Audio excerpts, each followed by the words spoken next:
So thank you all for coming. This is the second annual symposium on writing done by the University Writing Program. So we're very happy that you're here. My job is to introduce, my name is Assoc. You know, I'm the director of University Writing here at University of Washington, Tacoma. Thank you all for coming, and I'm going to introduce our guest speaker today. She did a workshop this morning, and it was fantastic, and I'm hoping that this will be just as good. I'm sure it will be. Dr. Frankie Condon is currently an associate professor at the University of Washington, University of Waterloo in Waterloo, Canada, where she teaches courses in writing, the politics of literacy, rhetoric and race, and writing theory, practice, and pedagogy. Dr. Condon has also been a faculty at the University of Nebraska-Lincoln, St. Cloud State University in Minnesota, among other places. While she's published on writing centers, her primary areas of research deal with the intersections of race, labor, and rhetorical studies, particularly as they manifest in narrative, performance, and critical pedagogy. Among her many publications, she's written I Hope I Joined the Band, Narrative, Affiliation, and Anti-Racist Rhetoric in 2012, and the Everyday Writing Center, A Community of Practice in 2007. Her current research project, which is funded by Canada's Social Sciences and Humanities Research Council, investigates the rhetorics of race in the American labor movement. In her afterword to I Hope I Joined the Band, Dr. Condon offers this warning, which I think is a fitting way to introduce her and the message she has for us today. These are her words.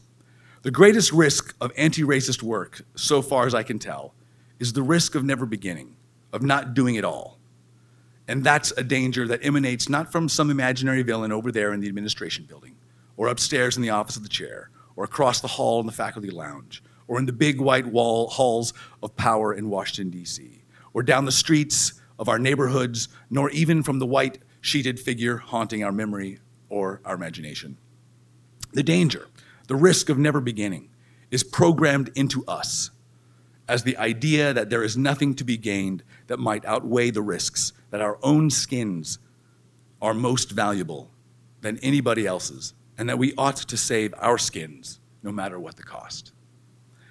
I hear in Dr. Condon's words a call for all of us to attend to race and racism, to be mindful of it as faculty and students, as citizens, as people. Ladies and gentlemen, the University of Washington's writing program here in Tacoma proudly presents Dr. Frankie Condon.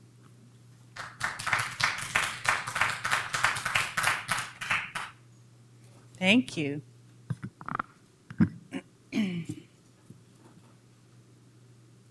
And thank you to all of you for being here. I'm so grateful that you're here and so honored to be here.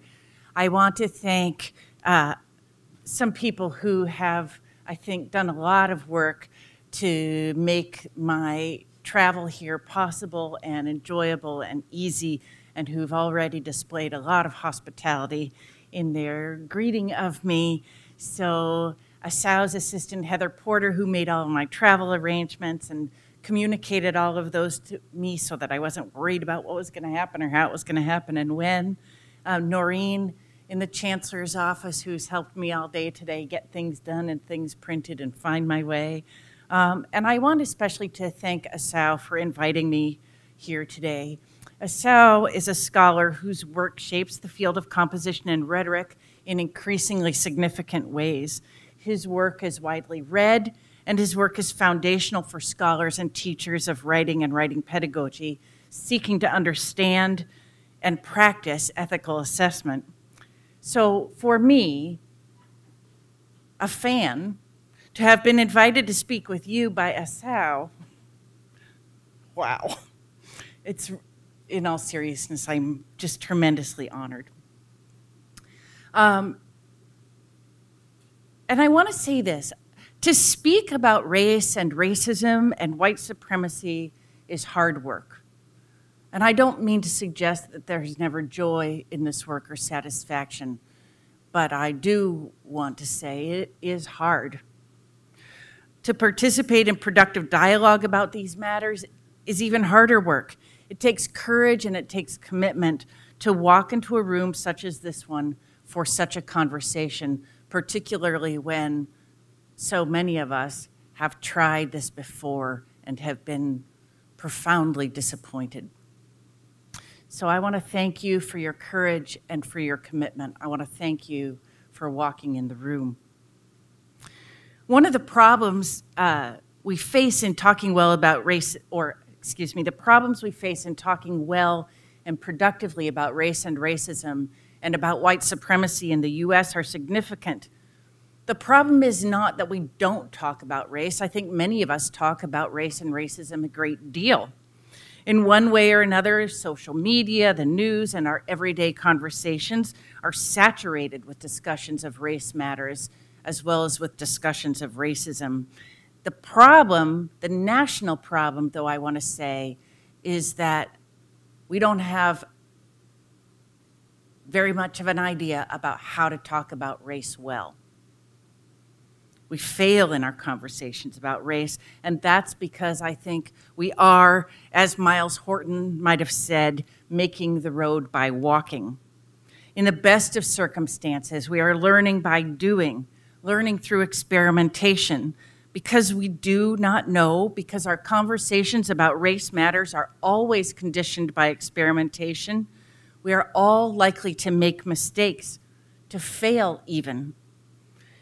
Our task in this regard, I think, is not to avoid making mistakes.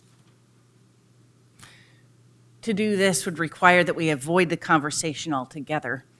Our task is to make our mistakes and our failures learningful, and in this sense, to engage fully in the experiment, to risk failure together in order that we might learn together. This work is important, and for no one is it as important as it is for our students, for those who will inherit the world we have made and who will bear the responsibility for remixing and remaking it for their children and grandchildren. But I also want to suggest that our job is not to finish the conversation about race matters, to resolve the wicked problems of racism and white supremacy for once and for all. As laudable as such an enterprise might be, it is also, I think, an impossible one, at least for now. Our job, I believe, is to learn how to keep the conversation healthy, productive, and meaningful in order that our students may join in, may help us to learn, and may learn themselves. Our job is to keep the possibility of alternative futures open while we talk together. Some or all of you probably know that in workshops that take up racism and other forms of oppression, a speaker or a facilitator will often lay out ground rules. And these ground rules are designed to help participants do the conversation well, be in the conversation well. These ground rules are also artifacts of learning from past mistakes and failures. At root, they are or should be designed to create and sustain in an ongoing sense the conditions necessary for more learning and for the possibility of, if there must be failures, learningful failures. For the purposes of this talk, I really only have one ground rule, and it's one I hope you can endorse, but it's really a ground rule for me. It's a rule I hope I can abide by so we can proceed.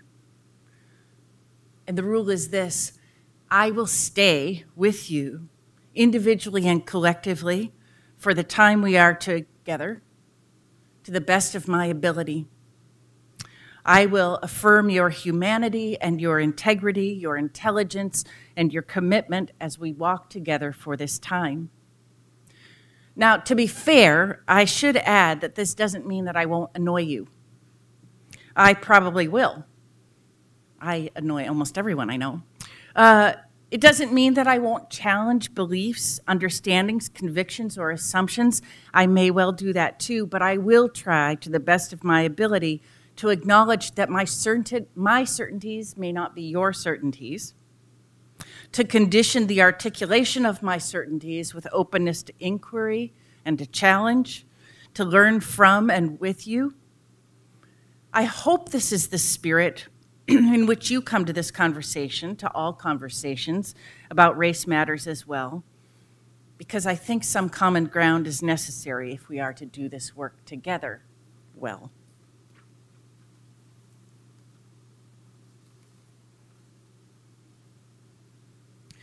One day, a number of years ago, I was invited to a Midwestern university to facilitate an anti-racism workshop for local writing center tutors and teachers of writing. And the director of the writing center that was sponsoring my visit, who was a woman of color, asked me to join her for lunch on the day that I was leaving, before I departed for home. Our conversation during that lunch was friendly and fun, but it was clear to me that something was bothering her. Some question was roiling around in there, waiting to be asked. Finally, she did ask, "Why do you do this?" I think in reference to anti-racism work. I mean, why does this matter to you? Why do you care? Who are you? This is a fair question, I think. And it gets us to a larger set of questions that are also not only fair, but necessary to consider if we're going to drill into how race matters now in the making of our world and how it might matter differently in the future.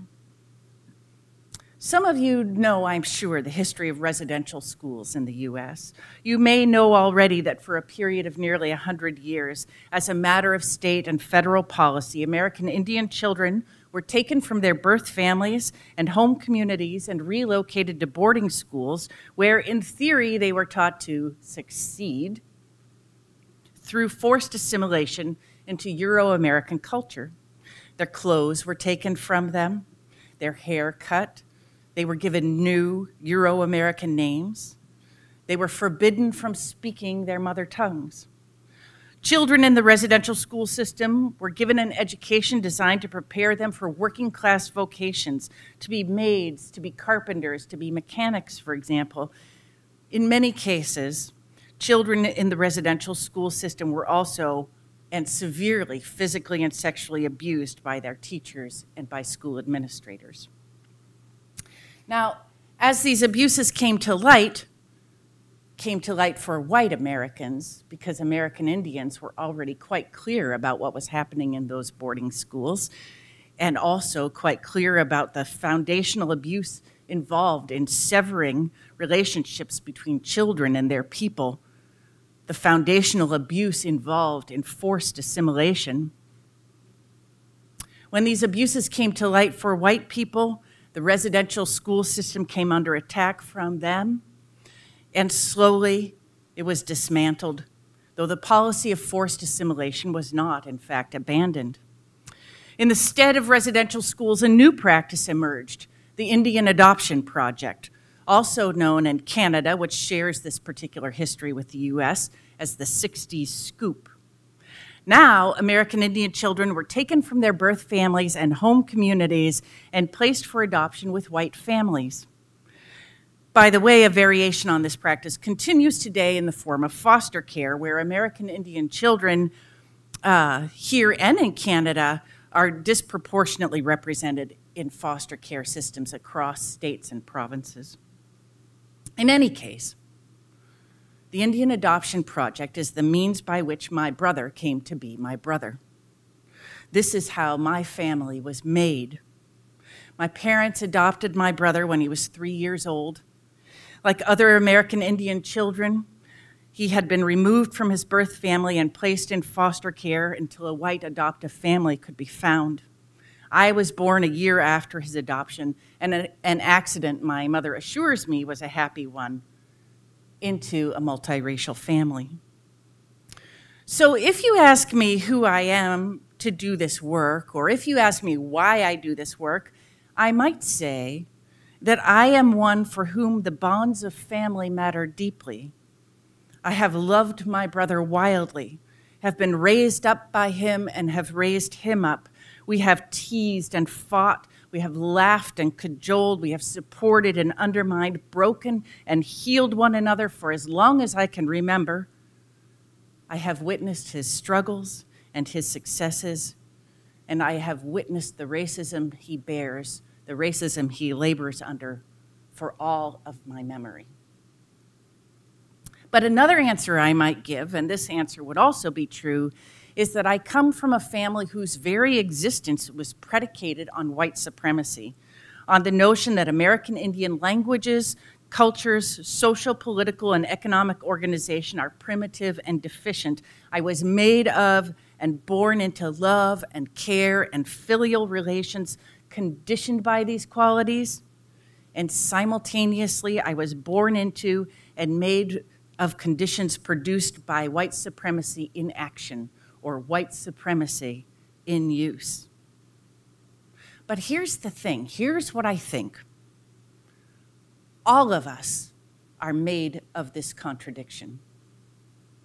You may not share my particular history. Your story may not be my story.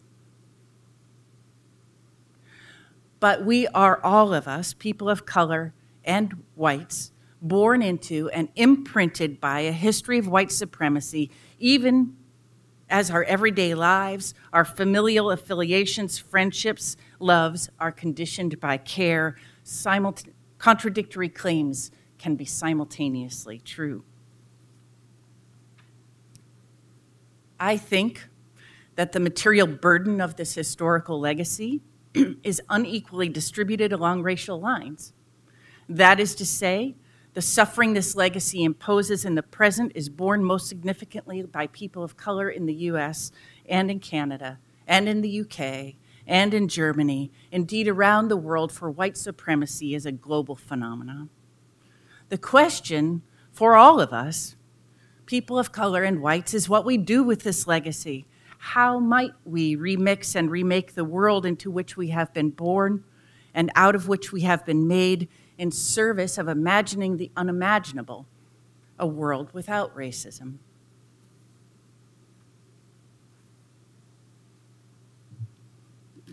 Sorry.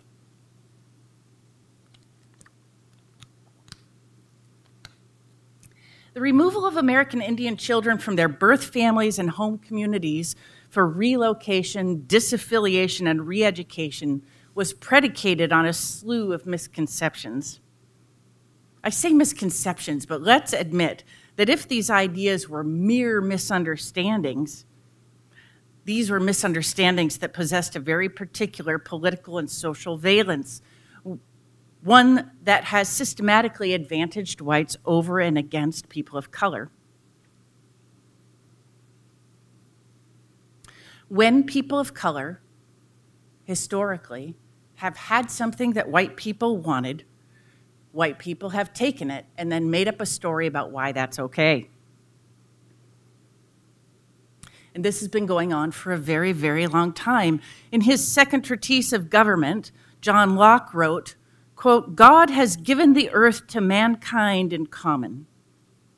For Locke, the original wilderness, that wild common which lacked the improving hand of man, resembled a thing called America, whose wild woods and uncultivated waste call to mind the world of the people before it was first peopled by the children of Adam or Noah. A wild, empty place, lacking only the improving hand of man.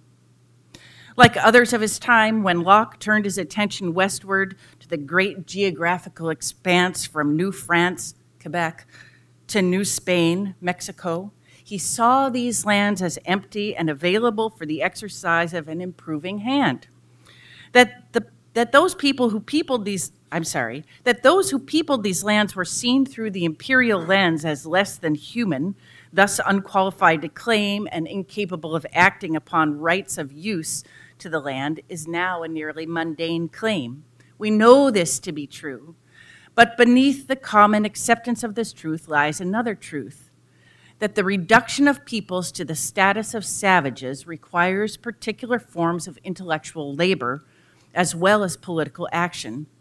To sustain the belief in the savagery of native peoples required that they be reduced psychologically, culturally, and linguistically to nothing. In her book, Linguistics in America, 1769 to 1924, Julie Tettle Anderson describes this process of reduction as structured by two imperial strategies.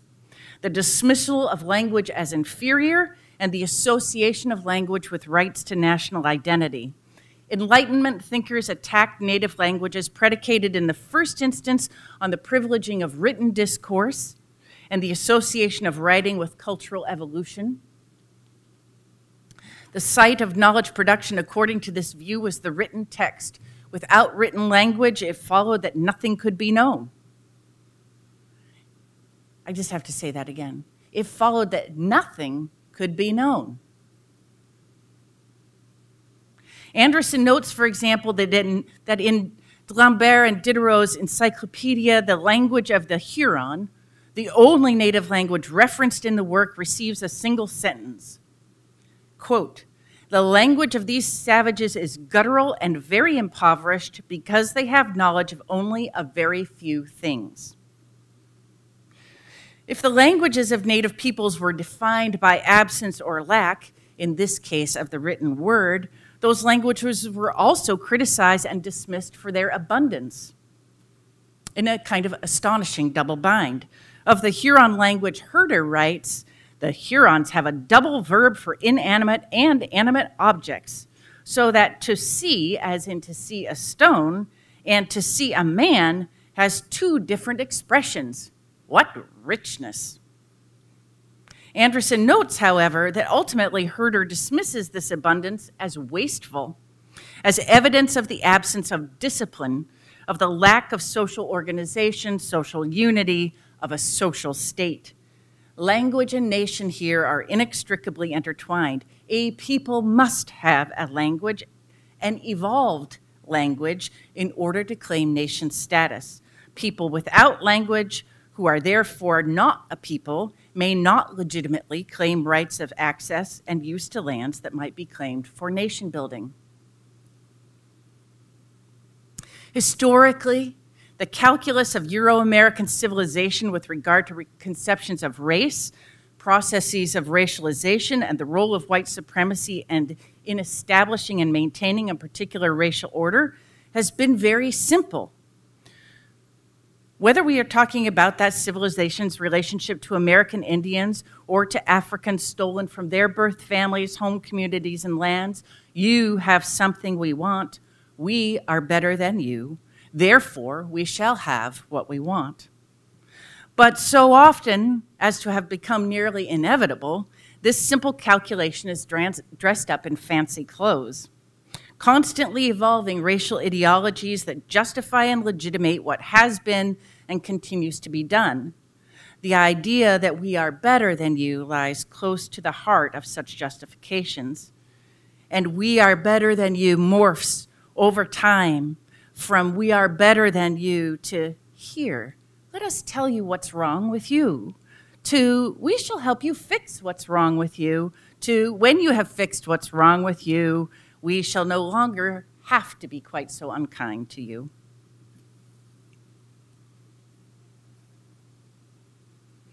Now, possibly if I were you, certainly in my experience of talking about racism and white supremacy in other contexts at other times, this is about the time in a talk when people start to writhe inwardly. They want to say, I might be, if I were you, inclined to say, but this is not me. This is not who I want to be. This is the point at which I might be inclined to deny this history, to reframe it or recast it, to disassociate myself from it, or to dislocate the conditions of the present from it. So, in case you are like me in this sense, I just want to pause a minute and talk about the inward struggle that so often impedes our ability to stay with one another through conversations about race matters. Handout time. So I'm sending around a handout now, as Sal's going to help me, that lays out concepts, terms, and definitions with which I think other anti-racist scholars, teachers, and activists tend to work. I don't want to spend a lot of time going through this handout with you, but I do want to offer it for your consideration. And I want to highlight what I think emerges as a common thread among the concepts and terms defined on the handout, as well as within critical race theory more generally.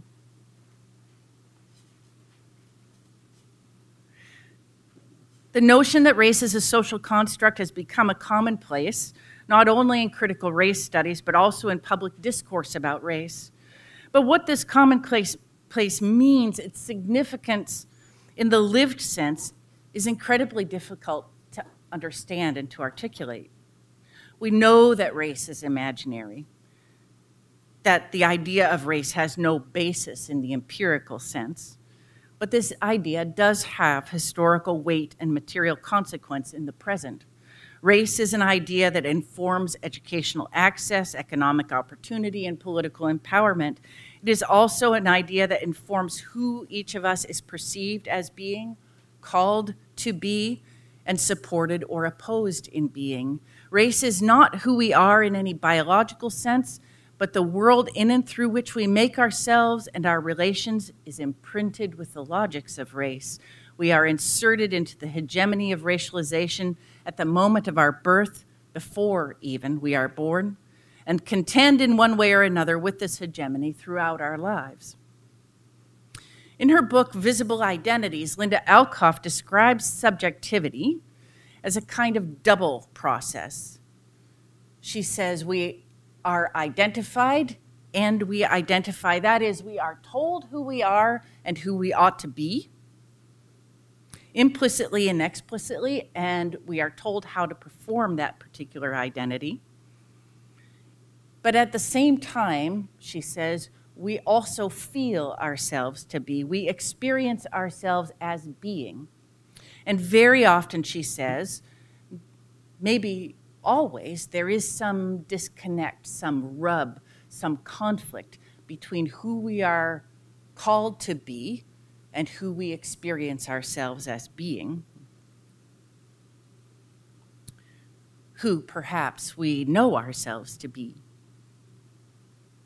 The processes by which, as individuals, each of us is assigned to a racial category and thus to membership in a racial group operate over us and within us regardless of choice. For those of us who have been raised white, I'm sorry, I got a weird sentence here. Those of us who have been raised white may actively or unconsciously enjoy the privileges that accrue to having been assigned to that racial category, but few of us think of ourselves or experience our ways of being in the world as white supremacist or racist. We are appalled when we are invited to think of ourselves in this way. This is not who we want to be. This is not who we experience ourselves as being. This is not what we intend.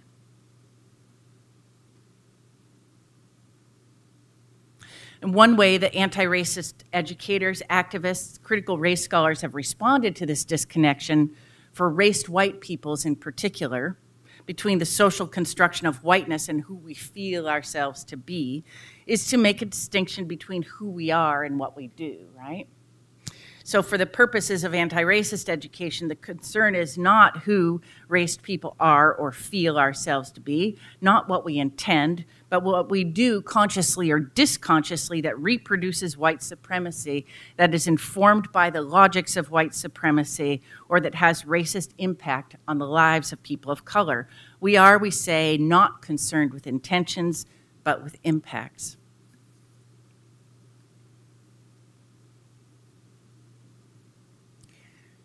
I'm sure all of you can think of numerous times in the recent past when a very famous white person has been called out on racism and has said, that is not who I am because that is not what I intend.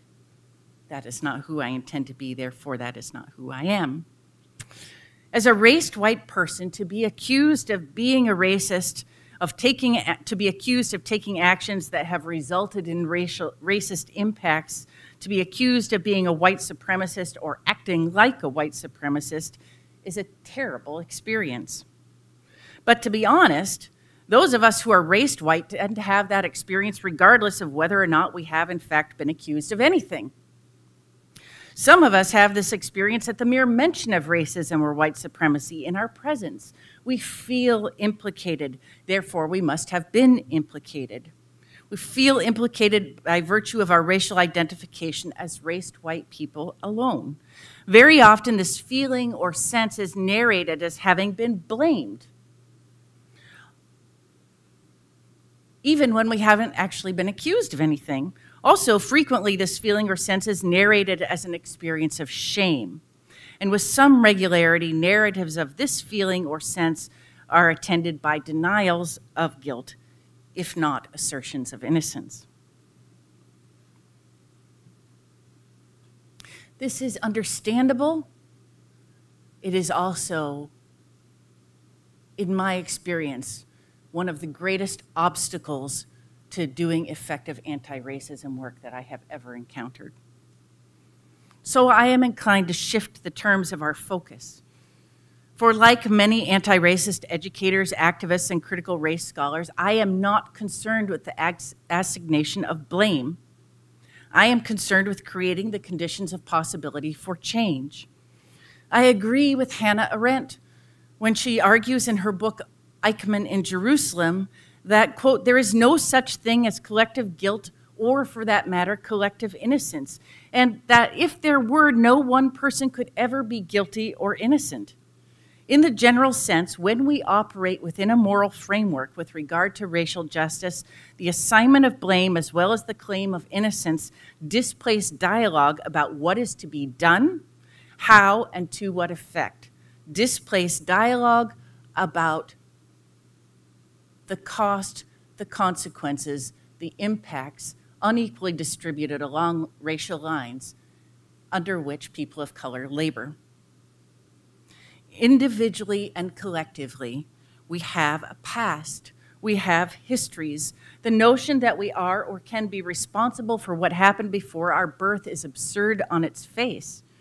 But our individual and collective histories are not only in the past, as it were. The present we conceive and experience is shaped by the past, imprinted by it. What we are responsible for is not the fact, but the effects of that imprint of our histories on the world we make today. We are accountable for the history we make, and regardless of whether this is so in any moral sense, it must be so in a political one. We are accountable to those with whom we gather and make history, and we are accountable to those who will come after us, to those whose present will be imprinted by the historical legacies we leave, and who will tell the story of who and what we have been.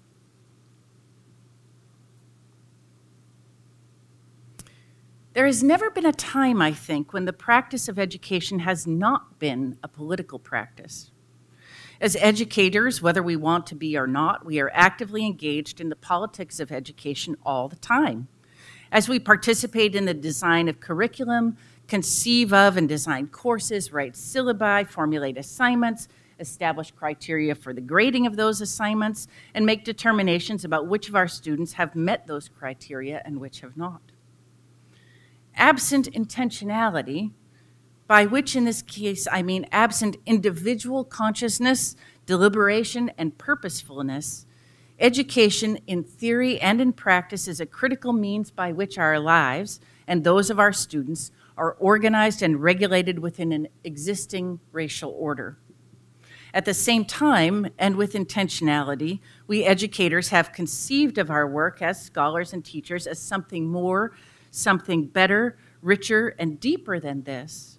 We have recognized the necessity of that intellectual labor that takes as its enterprise the examination and critique not only of existing social order, existing racial order, but also of the logics that inform that order. Many of us, I think, are trembling, as it were, between these 2 points, leaning now this way and now that, seeking understanding and pedagogical practices that account for what is in the now without foreclosing on what might be in the future. At no point in our understanding and our practice is this trembling more acute than when we are engaged with the problem of literacy, with defining what literacy means, why it is important, and its relationship to to the preservation of the status quo, or the retrofitting of the status quo. Sorry, I just lost my place in that sentence. With defining what literacy means, why it is important, and its relationship to the preservation of the status quo, with the retrofitting of the status quo to address current conditions and emerging needs, or to the making of an increasingly just society. Now, when I speak of literacy, I do mean the practices of reading and writing, but reading and writing are language practices, and so the idea of literacy and the practice of literacy education also takes up the matter of language, of in which language or languages literacy matters, of in which language we will teach and advocate for literacy. And because reading and writing are communicative acts, to speak of literacy is to speak also of what counts as knowledge, what meaning-making or knowledge-producing practices will be authorized or legitimated, and the rhetorical traditions in and through which knowledge is both made and disseminated. The politics of literacy education is a racial politics. In their book, Racial Formation in the United States, Michael Olmi and Howard Wynant define racial formation as, quote, the socio-historical process by which racial categories are created, inhabited, transformed, and destroyed. Racial formation, they suggest, is a process of historically situated projects in which human bodies and social structures are represented and organized. When we teach students to speak, read, and write, we are also teaching them what is worth reading, to whom they need to speak and write, or who is worth speaking and writing to, which purposes for speaking, reading, and writing are valuable to those audiences. We are teaching them to perform their subject positions, in particular, their raced subject positions in particular ways that insert them into and sustain an existing racial order.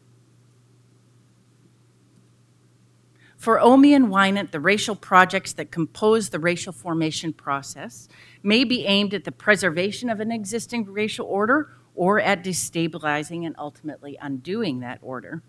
The fact that a racial project is initiated or ongoing is not in itself a sign that white supremacy is being enacted. At various moments in our history, however, this has been explicitly the case, as, for example, in the case of language and literacy instruction in the American Indian boarding schools, and in the reasoning that informed that instruction. In the notion that American Indian languages and cultures are primitive, barbaric, and fundamentally deficient relative to Euro-American English language and culture. At other historical junctures, this one we are in, for example, the logics of white supremacy are more highly coded. How we talk about language and culture, about literacy, can invoke white supremacy without actually naming white supremacy as an organizing logic for the claims we make about what literacy is or ought to be. Ian Haney Lopez refers to the rhetorical practice of invoking white supremacy or invoking race without actually naming it as a dog whistle politics. So here's an example of what this rhetorical practice looks like in the current education policy.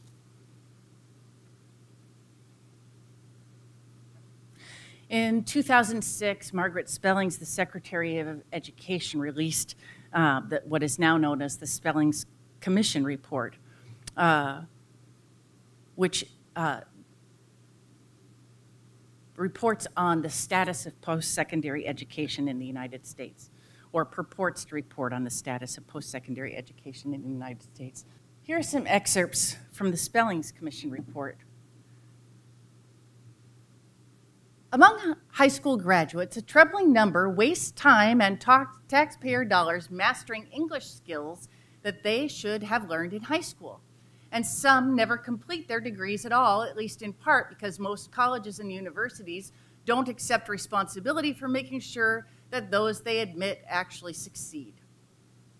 As if this weren't bad enough, there are also disturbing signs that many students who do earn degrees have not actually mastered the reading, writing, and thinking skills we expect of college graduates, Over the past decade, literacy among college graduates has actually declined.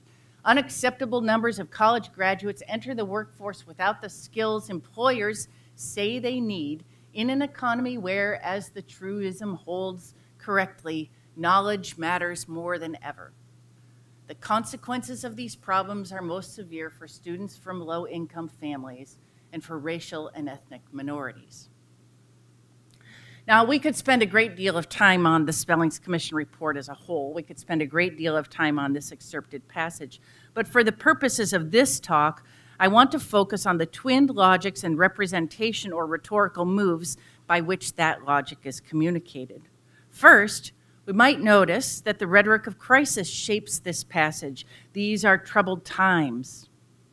Too many students arrive in colleges and universities underprepared for reading, writing, and speaking within the context of the undergraduate classrooms.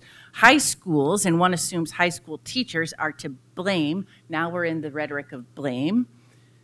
Are to blame for this circumstance. Additionally, the admissions practices of colleges and universities are to blame. We ought not admit students who do not possess these skills. Who are the students who do not possess these skills? Well, we don't get that down until the end, right? But they ought not be admitted here. The assignment of blame conceals alternative explanations for a condition, the deficient literacies of students who are attempting post-secondary degrees. Like, for example, alternative explanations, like, for example, the defunding of public education at all levels. Like, for example, the deleterious effects of national and state-mandated standardized testing on elementary and secondary school teachers' ability to adapt their teaching practices to the needs and interests of the students who are actually in their classrooms. The representation of underpreparedness in this passage conceals the reality that those students who are not the explicit subject of this passage, who are never named, in fact, are predominantly white, come from predominantly middle and upper class families and communities. There is, I think, the implicit suggestion, at least, that these are the students who may rightly claim a place in our nation's colleges and universities. So much, my friends, for the democratization of higher education. We might notice how the report defines that literacy that is valuable, that students ought to have mastered by the time they graduate. That is, for the purposes of this report, the literacy that matters is workplace literacy, the functional skills related to reading, writing, and speaking that employers value. Now, there are a couple of problems with this claim. One is that those literate practices that enable critical citizenship are absent from the report's conception of literacy that matters. The literacy that is valued here is one that would enable the smooth insertion of workers into an existing economic order. The arbiters of the quality of workers' literacy are employers who, arguably at least, may have vested interests in limiting or continuing to limit the ways in which those workplace literacies are put to use within that existing economic order. But perhaps most importantly for our purposes, I want you to notice the linkage here between a lack of economic opportunity for people of color and workplace literacy.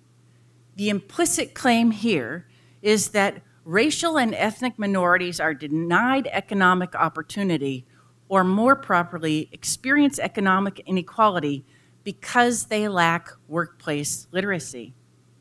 This displacement and concealment of racial inequality has tremendous significance.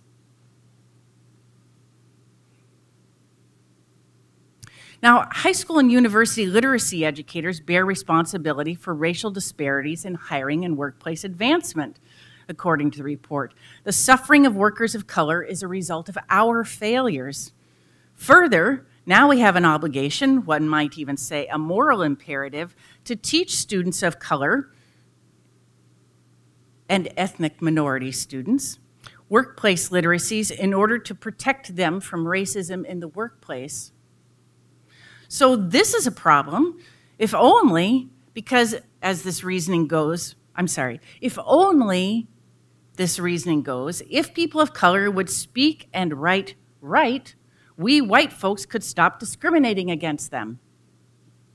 As Vershawn Young points out, this particular framing of racism lays the fault for racism as well as the responsibility for addressing racism across the shoulders of people of color, alleviating white responsibility.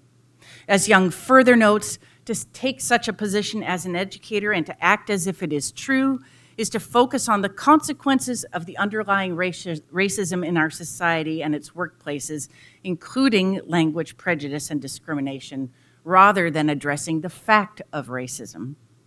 But there's more. The claim that if only people of color would speak and write right, racial discrimination would end is demonstrably false. For example, in a well-known field study on labor market discrimination, Marianne Bertrand and Sendhil Mullainathan from MIT and the University of Chicago Graduate School of Business, respectively, demonstrated convincingly that having a white-sounding name elicited 50% more callbacks for interviews following resume submission than having a black-sounding name. Further, their study demonstrated that improving the credentials listed on a resume resulted in 30% more callbacks for whites, but an insignificant improvement in the job prospects of black candidates for the same jobs. In other words, they write, African Americans benefit little, if at all, from improving their credentials. It is not, in fact, deficient or inadequate literacy that causes workplace discrimination against workers of color. Let me put this more bluntly and more bleakly. The one thing you need, or one thing that you need or that could help you get ahead in the workplace is a white-sounding name. And if you have a black-sounding name, no amount of credentialing will be sufficient to improve your chances of gaining employment or of advancing within a workplace once you have a job. Because no matter how you speak or read or write, you will still be a person of color moving within a racist society. And this, my friends, is how white supremacy is maintained. By making up a story about why discrimination is understandable and legitimate and laying the responsibility for the causes of racism at the feet of people of color. The Spellings Commission report engages in dog whistle politics because in significant ways it conceals the operations of racism as it advances the interests of a social order that by design systematically disadvantages people of color in favor of continuing white dominance over all domains of lived experience, including the workplace. Every time I say something the way I say it, she corrects me until I say it some other way. Pretty soon I feel like I can't think. My mind run up on thought, get confused, run back, and sort of lay down. Look like to me only a fool would want you to talk in a way that feel peculiar to your mind. You might have noticed that even if the Spellings Commission report names the problem in troubling ways, defines literacy in ideologically laden ways to the detriment of people of color, and assigns both blame and responsibility for fixing the problem incorrectly, it does raise issues that we educators have wrestled with for a long time. What kind of literacy practices ought we to value, and how ought we to teach those practices? Many of us are worried about what we see as a systematic mismapping of traditional writing pedagogies onto the needs and interests of our students. How will we meet their needs? We understand that when we push students to abandon the languages and rhetorical traditions of their birth families and home communities in favor of a particular English, for there are many Englishes, some of which enjoy high status and some of which are undervalued or devalued altogether within and beyond the academy. We are asking for or coercing them to change not merely how they speak and write, but also who they are. We are the languages we speak. Language is being. Language is not only the means by which we come to know the world and make knowledge in and of the world, it is the means by which we make the world itself. in applying our pedagogical philosophies and practices to the advancement of a certain monolingualism, to the exclusion of low, I want to handcuff these terms, low or lower status languages and rhetorical traditions in our classrooms, our institutions, in public, political, and workplace discourse, we understand that we are participating in the severing of our students from their peoples and thus from themselves. We understand that even if it were true that students would do better in a certain sense in the world as it is by acquiring what we currently conceive of as academic and workplace literacies, that achievement will come at a cost. What any or all of us can know of the world and make of the world will be impoverished by such an ongoing practice. And many of us are deeply troubled by the question of what then to do. When and to the extent that we acknowledge that there is a politics of language, a politics of literacy, that this politics is imprinted with the history of white supremacy and tends, absent deliberate and deliberative action, to reproduce that historical legacy in the present, we are confronted with the problem of defining and acting upon our political responsibility. In his book, A Tale of Monstrous Extravagance, Imagining Multilingualism, Cree playwright, novelist, and musician Thompson Highway describes how it is that he came to know the world through at least 7 languages: Cree, Dene, Latin, English, French, Spanish, and music. He tells a life story that includes shifting among and blending languages when, as a child, he and his family moved through Saskatchewan, Manitoba, Nunavut, and the Northwest Territories in a traditional nomadic passage from place to place. He speaks of learning Latin in a Catholic-run residential school, English in a high school in Winnipeg, French from his spouse, Spanish from his travels. But more significantly than telling the tale of his acquisition of multiple languages, Highway tells the story of the complex interplay between language and culture, between language and worldview or perspectival horizon, what one can see from where one stands or from one's subject position. He narrates the ways and degrees to which the movement between languages enables one to stand in more than one place in the world at once, and so push back against the constraints of the singular worldview monolingualism imposes.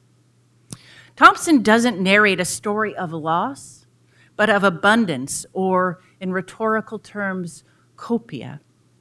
Neither in the text of his book nor in the story he tells is there evidence of an attempt to isolate or segregate his many languages from one another, either in terms of his thinking about the world or of his speaking and writing a world into being. Nor does he privilege language in his repertoire that possesses greater social cachet or that wields particular kinds and degrees of social force. For Highway, English, edited academic English, that he employs in the book is not a better or more powerful language than Cree or Dene. If anything, Highway's account of the differences in the way Cree and Dene make the world and enable knowing in the world suggests that they are far more conceptually and rhetorically commodious languages than at least the edited academic English that is another of his tongues. Highway is able to acknowledge conflicts between the perspectival horizons enabled by and articulated with and because of the multiple languages he speaks and rhetorical traditions he invokes, as well as to acknowledge the conditions of domination and oppression that infuse that conflict. For Highway, and this is the point, I think, of his book, the mix and flow of languages and worldviews and perspectives across linguistic and cultural boundaries is not a weakness, not a sign of linguistic interference that impedes the communication of meaning. Rather, this flow, this fusion is a strength that enables the creation and articulation of new and previously unimaginable meanings.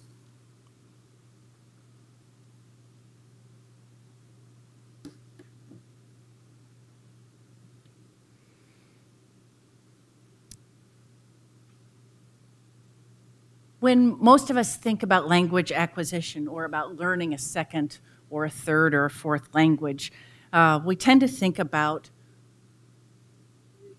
this in terms of multiplying monolingualisms, right? Oddly. And this notion of adding languages that are kept separate from one another gets talked about as double monolingualism, and it's predicated on language segregation, on avoidance at all costs of the kind of blurring and blending of linguistic domains and consequently of worldviews and perspectival horizons that Thompson Highway endorses, for which he advocates no code meshing. The incomplete double monolingual may or may not possess fluency or proficiency in one language, but at least performs incompletely in another target language. So when one thinks about language acquisition and practice according to this view, if one aims to acquire more than one language, one aims to acquire each language separately and distinctly from the others, and to maintain those boundaries in one's mind and in one's language use to avoid what's commonly referred to as language interference. For Highway, however, sorry, I'm going to go back. So no code meshing. The incomplete double monolingual struggles in at least one of the languages they use to demonstrate or to perform proficiency. They perform incompletely. However, the willingness to risk speaking writing within and across multiple languages for Highway is a strength to be developed and extended. Similarly, linguistic understanding of multiple languages such that one may move among and between them, blur and blend them at will and by design for Highway is a strength. Linguistic and rhetorical understanding and flexibility are recognized as interdependent and mutually contingent abilities. These are the very abilities that enable the speaker, writer, the rhetor, to move with ease among and between social contexts, adapting language use and rhetorical practice not only to meet audience needs and interests, but also, and more, or as importantly at least, to accomplish her own rhetorical purposes. There are striking differences between Highway's advocacy for multilingualism and the advocacy that we traditionally offer as we attempt to convince students that learning a second language will be good for them, will be a hallmark of having been well educated, that traveling the world is good and speaking another language makes travel even better, and so on. For Highway, the objective is not to collect and possess languages in order to make a show of having them. Neither is the point to prove one's proficiency in them by successfully policing the boundaries between these languages as one thinks, speaks, and performs them. Maybe for Highway, the point is to play within and among and between these languages because to play is good. And play is good because playfulness enables and empowers wonderment about how the world is, why the world is the way it is, and how it came to be so. Enables learning, in other words. And play is good because through play, we make relations, form deep and sustaining affiliations with and for one another. And play is good because it makes the fearsome silly, the monstrous laughable, the sacred civilization and its ilk profane. Playing within and among languages as Highway represents it opens a multiplicity of worlds up to question, undoes the force of those rhetorical moves aimed at converting temporary and limited agreements into something that appears to be universal and necessary, something powerful enough to stand uncontested in argumentative situations. For Highway,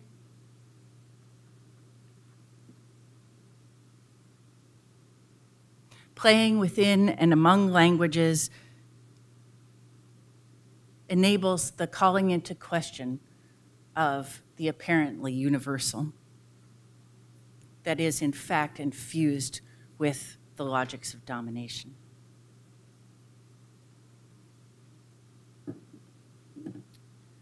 So several years ago, I had a conversation with a colleague about language and rhetorical diversity, in which I attempted to explain my conviction that neoliberal writing instruction, like the current traditional writing instruction preceding it, is predicated on a range of false assumptions, including, but not limited to, the notion that there is a single form or practice of correct English and multiple broken or flawed other Englishes, sometimes referred to as babble when people are being particularly snotty, and that legitimate forms of established knowledge may only be passed forward and new knowledge produced in this singular correct English. I was trying to suggest to my friend that not only do other unrelated languages, status languages like French, German, Italian, for example, count, and not only do beautiful and funny, Highway says that Cree is the language of clowns and tricksters, the funniest language in the world, he says. Not only do beautiful and funny languages count, like Cree, but world Englishes always also count, have value and significance, enable the making of new knowledge and the sharing of meanings otherwise inconceivable. Black English, English is infused with Swahili, Arabic, Spanish, Mandarin, and on and on. All of these Englishes are worthy of study, worthy of practice in speaking, reading, and writing, and hence worthy of making our relations within.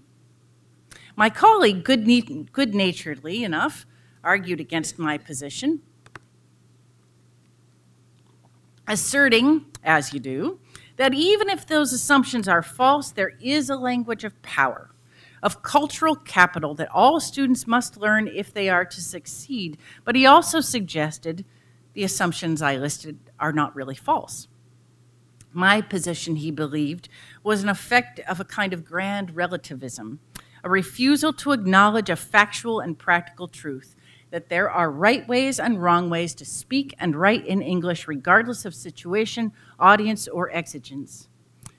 Now, this conversation took place years ago, but clearly it stayed with him because a few days ago he posted this on my Facebook page. It's funny, right? And it's a misrepresentation of my argument then and now, which is not that the rules governing the making of meaning in any language, including the many Englishes there are in use, do not matter or ought not be taught. After all, how could this be true? For if it were true, not only would the production of knowledge be impossible, but the making of any sort of meaning whatsoever, communication itself would also be impossible. That is, in fact, precisely not my argument. Nor was my argument that students ought not be taught the enabling linguistic conditions, descriptive grammar for the making of meaning in spoken and written Englishes. I am quite happy for this particular strand of scholarship in linguistics to be taught. But let us not confuse the teaching of descriptive grammar, of edited academic English or high-status Englishes with the teaching of writing. It is true that a significant body of scholarship debunks the notion that direct instruction in prescriptive grammar, what gets cast as civil or polite ways of using language in polite company, that direct instruction in prescriptive grammar, in the prescriptive grammar associated with edited academic English, enables students to produce edited academic English. And this was probably part of my argument. I probably said, Mark, teaching students prescriptive grammar doesn't help them write edited academic English. Yet, in this post, in jest, and yet as a particular kind of ideologically invested gesture, arguably as a kind of dog whistle, though I know he would be appalled that I have thought of it in this way, my friend calls me the grammar anarchist, associating my argument with a largely discredited political philosophy. To pursue this logic is to conclude that to advocate for language and rhetorical diversity is to advocate for lawlessness or for a lawless state, in which the worst of us may run amok, the most vulnerable among us, our children, will be most at risk, and only the strongest among us, e.g. those of us best able to reassert the rule of law in the face of chaos, will survive. In such a universe, to teach writing right is not merely a professional obligation, but a moral imperative. To do anything less than to teach and enforce the rule of law is to contribute to the fall of civilization itself. And this, I mean, come on, is just silly.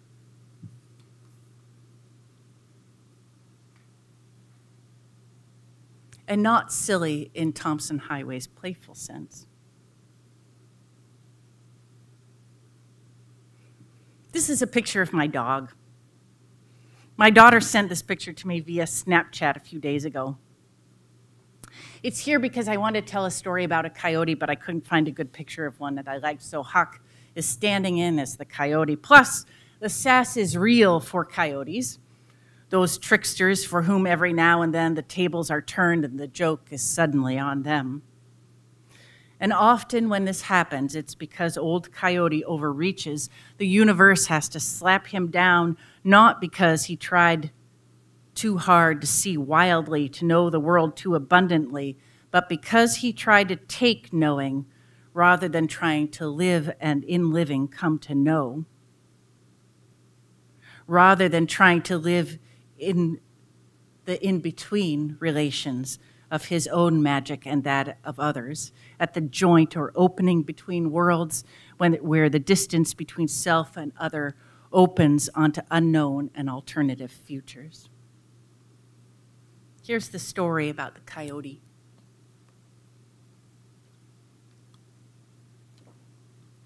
One day, old coyote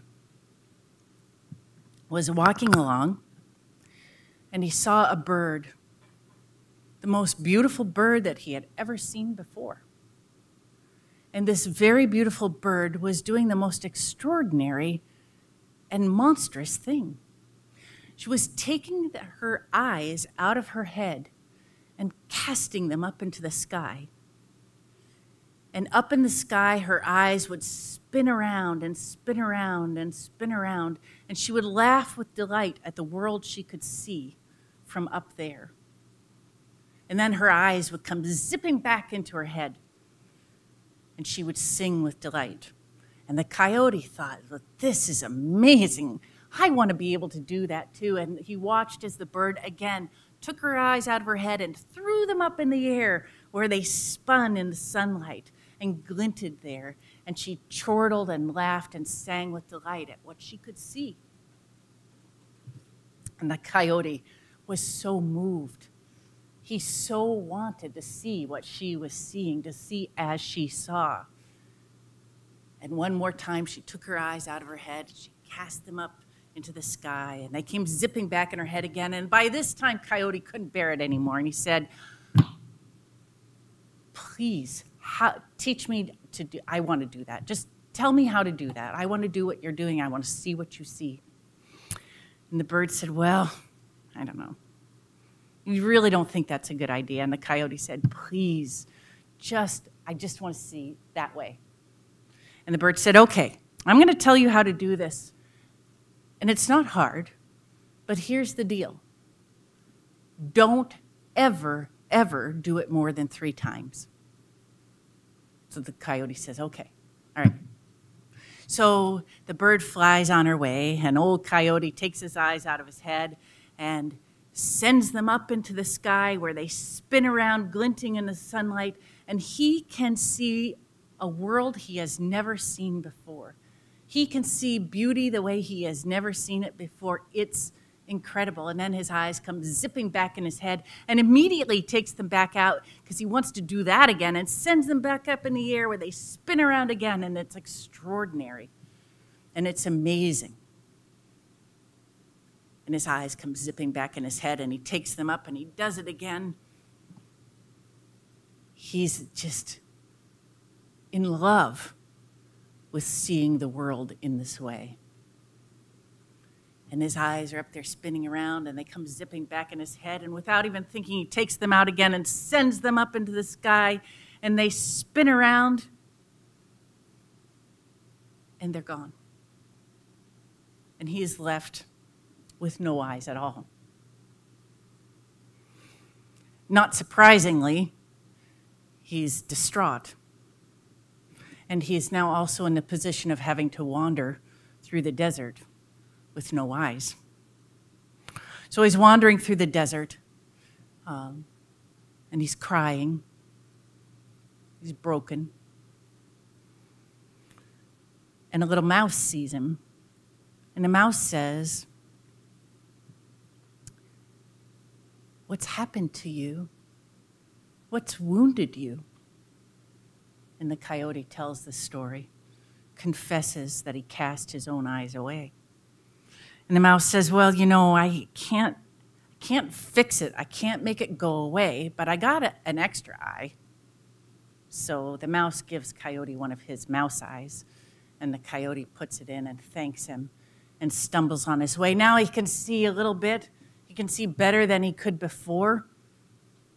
He's got a bit of a mouse perspective now, but it's a little bit cattywampus because he's only got one eye, and he's still pretty sad because he really misses his eye, so he's still crying, and he's wandering. And he doesn't see the buffalo before he bumps into it. And the buffalo, who also is quite kind, says, "What's happened to you? What's wounded you?" And the coyote confesses the story and tells the buffalo that he cast his own eye away, or his own eyes away, and tells the story of how the mouse gave him one eye but couldn't spare two. And the buffalo says, "Well, hell, I got two. I'll give you one." So the coyote puts in a buffalo eye, thanks the buffalo profusely, and goes on his way.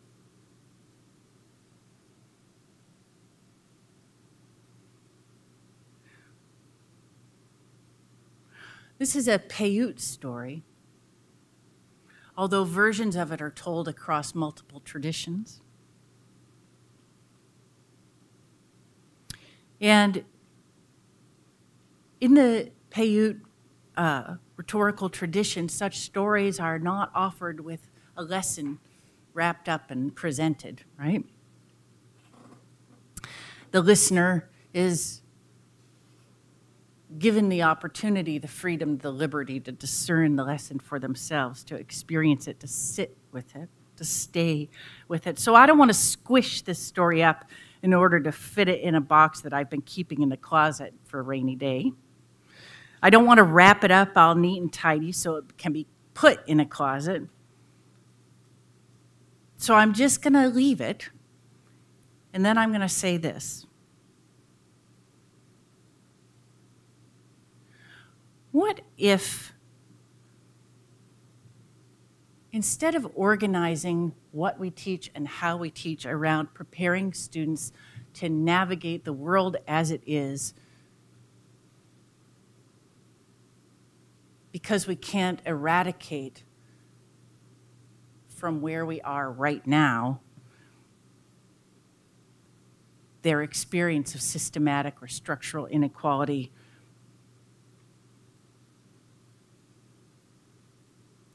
what if instead of organizing the world just so students can make it through, given the fact of structural inequality, what if we organized how we teach and what we teach around things like this, around, say, learning outcomes like this? Shaping, learning, and sharing languages together. Learning to recognize a reason to have a conversation. Learning to develop and share an understanding of how a discussion will proceed. Learning to create and sustain openings for dialogue, even and especially where there is conflict or disagreement. Learning to share an audience. Learning to be an audience. Learning to participate in establishing the criteria by which the quality of writing or of literacy practices will be adjudicated. Learning to experience and acknowledge the significance and value of the views of others. learning to gain the attention of others, learning to change one's mind. What if our pedagogical praxis were animated by our commitment as teachers of writing, less to preparing students to enter such and such a world where, regardless of intention, white supremacy still rules, than to preparing our students to participate in the creation of worlds we all might want to inhabit? No, really. What if?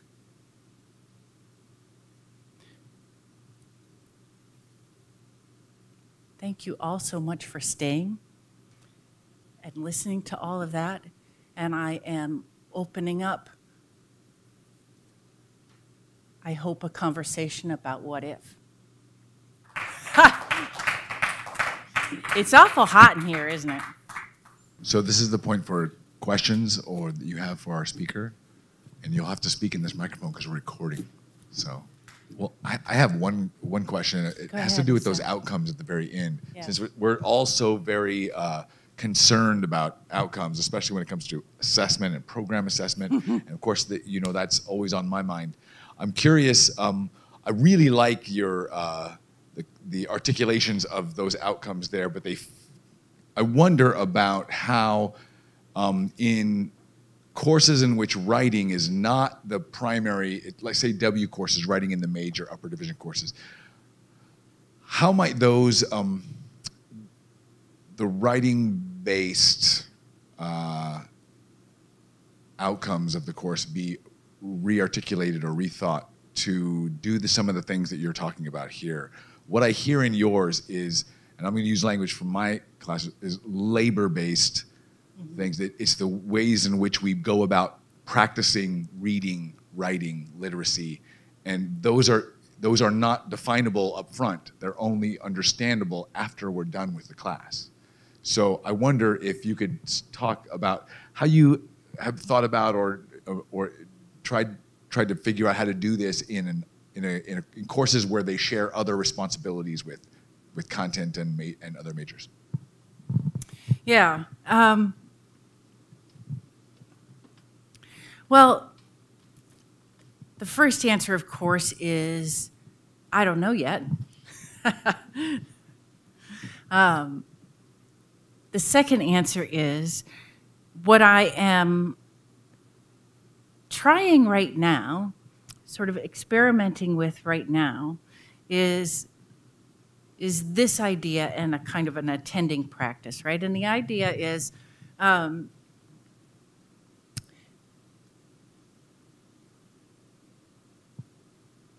whether we are talking about fields of scholarship or disciplines or professions or particular workplaces, to some degree or another,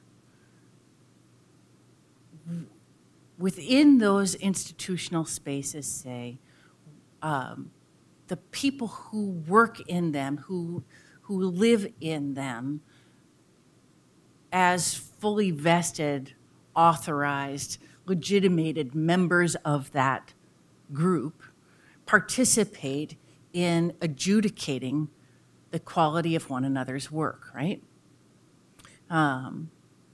Because that adjudication is part of the work itself, not separate from it, yeah? So what I am thinking about and experimenting with myself is asking students to participate in developing through a process of experimentation criteria by which they will adjudicate the quality of their work, right?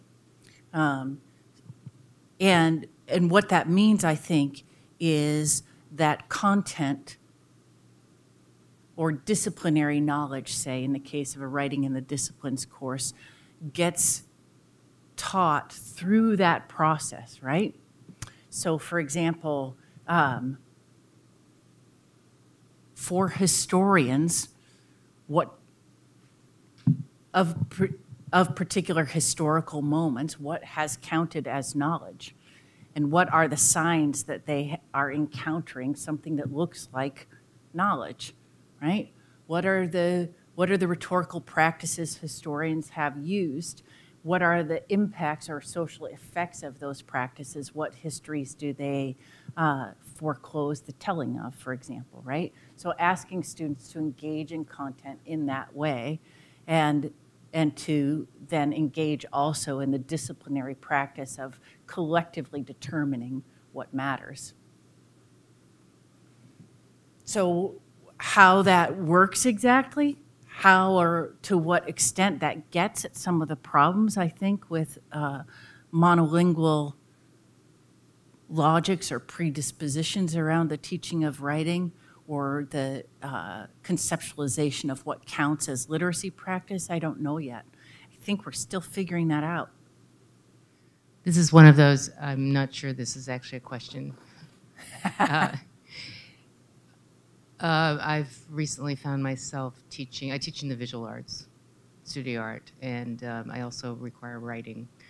And just this quarter, half my Studio Foundation class has severe limitations in both writing and speaking English as international students. Got it. And I find myself, this is your talk is really timely, because I find myself saying what sound like contradictory things. I'm going to offer you the opportunity to get an edit of this in order to, in this language, communicate more clearly. But I also want you to hang on to what you already wrote, because it already communicates. And so I feel like I'm doing this in a very awkward manner, but it is perhaps related to the idea of hanging on to or playing with or having various languages intersect, and they both qualify as English, but they're not at all identical. Does that make any sense? Yeah. So I'm just wondering what Yeah. how that resonates with you. It's a very recent sort of difficult terrain for me because of these particular circumstances, but I think it's related to what you're talking about. Yeah, so what you're saying makes me think of a lot of things. Let's see if I can remember at least a couple of them, because I'm going to start talking about one, and sorry, the other ones are going to fly out of my head, but I'm going to try. So in the introduction to the Omi and Wynant book that I referenced in my talk, Racial Formation in the United States, one of the things that Omi and Wynant do is they rehearse the range of theories of race that have shaped the national conversation about race historically, right? And one of the theories of race that they explore is a kind of ethnic or immigration theory of race, right? And one of the problems that Omi and Wynant see in this particular theory of race is its failure to account for the disparate experiences of those who were here before Europeans arrived and then virtually extirpated as Euro-Americans claimed their land. And the experiences of those who were captured in home countries in Africa and then brought by force to the United States in conditions of slavery, and the experiences of people who have chosen to come, right, or who chose to immigrate, or exercise some degree of choice around their movement, and exercised also some degree of choice around their acquisition and use of a range of different languages. So I'm not sure that how can I say this? I think there are profound and important differences between the educational experiences of international students and the experiences of American students of color whose home discourses are further afield from edited academic English than their white middle and upper class colleagues. That's not to say that the experiences of international multilingual students are uncomplicated or unimpacted by racial politics, right? So one thing I think can often factor into the experience of international multilingual students is that they are experiencing race as it is conceptualized and practiced in the US for the first time, right? And racism as it is practiced in the US for the first time. And that can be a very disorienting experience.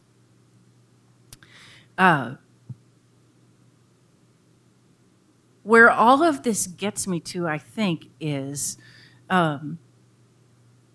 what I hear you recognizing in the writing that your students are producing is that the issue is not that the texts do not communicate, that there's something beautiful and valuable in the writing they produce.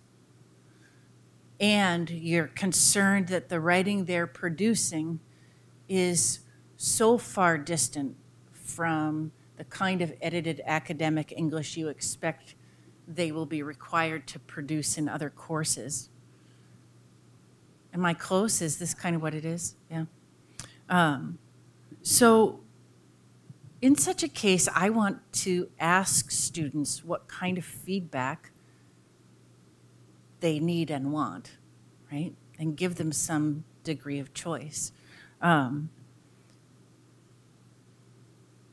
I think it's important, and I also think it's hard to find ways to tell students who, like many of us, have been steeped in the idea that it would be better not to speak a language at all than to speak it badly, and that the objective in a target language is to sound as if it's not a target language but one's own, right? To erase the signs of labor from the performance, from one's linguistic performance in that second or third or fourth language, huh?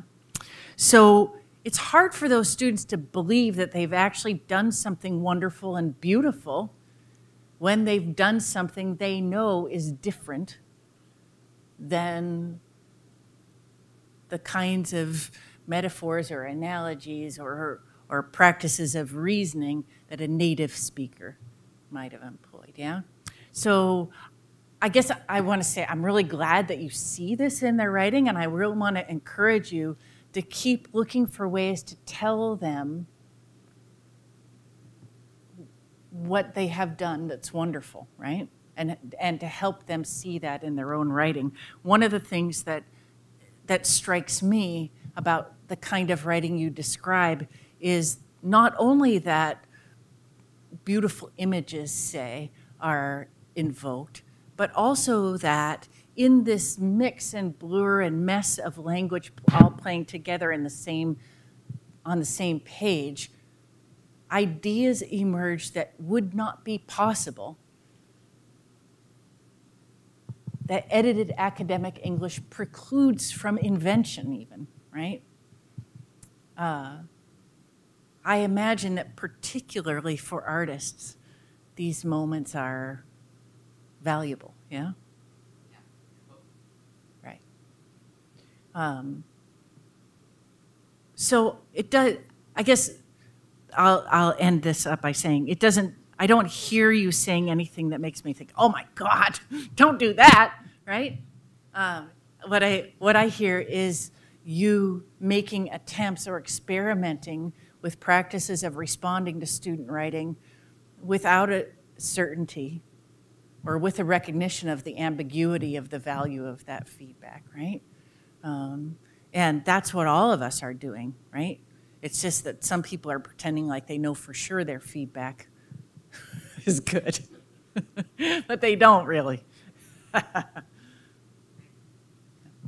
Well, I think we're out of time, but certainly you can come up and ask questions at the, as we, but I want to be respectful of time. So thank you all so much for sticking around.